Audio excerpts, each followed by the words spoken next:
Now, the United States has stepped up security at U.S. embassies and military bases around the world.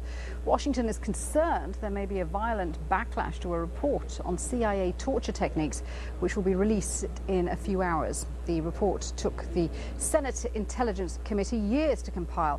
It looks at the CIA program launched by George W. Bush after the 9/11 attacks, which continued until 2009.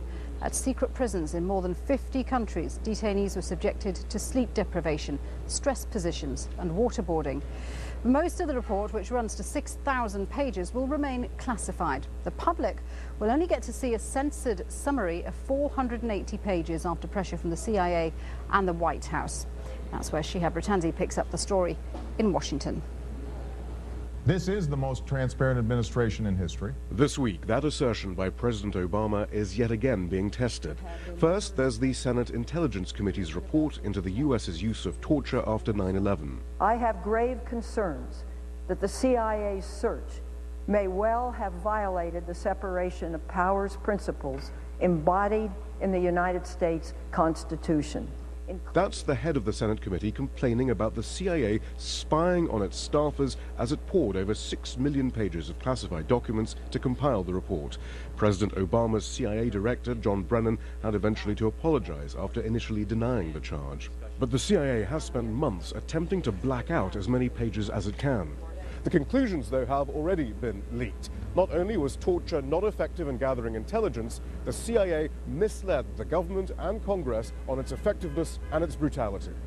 Though the president insists he wants the report released, his Secretary of State called the Senate committee's chairwoman to ask her to reconsider the timing of its release, with widespread anonymous briefing underway from Obama's intelligence officials that publication may lead to violence overseas. If some bad actors around the world decide to use this information, really it's because we engaged in torture in the first place and not because we made a decision to allow the American people and the rest of the world to have a full understanding.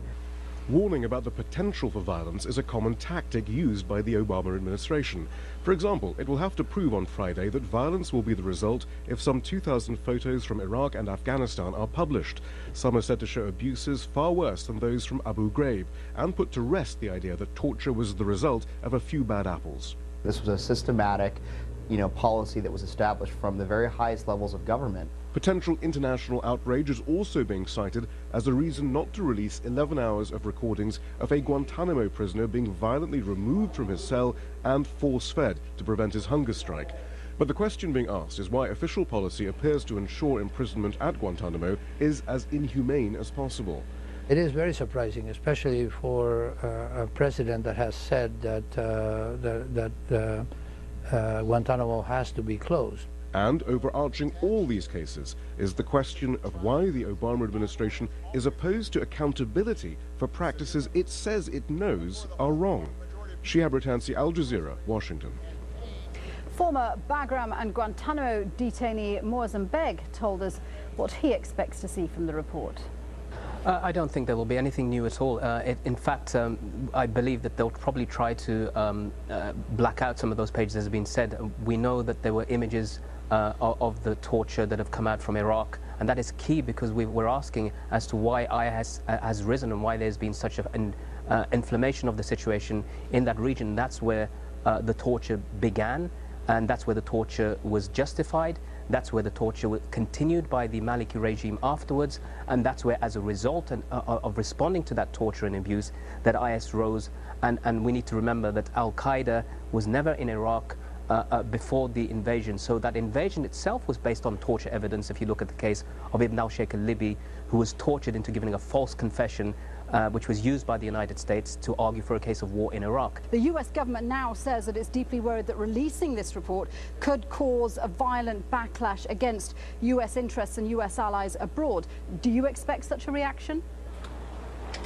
Well, that violent backlash has been going on for the past 13 years. That's one of the reasons why people are reacting in this way, because of torture and abuse. Why do you think that the hostages in Syria, for example, are dressed in orange suits? It's that iconic image of Guantanamo.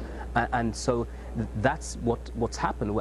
As they've sown essentially, and what we've got to see is that this is supposed to be about accountability. Why did Obama say when he came into power that we'll close Guantanamo, stop torture, which was an admission that torture was going on, and then say quite quickly that those people who were involved in torture will be immune from prosecution? Who else could expect to be immune from such crimes other than people like the CIA? It's wholly outrageous. So I think there has to be a process of accountability. People who were involved in torture should be allowed to be prosecuted, to go through the system.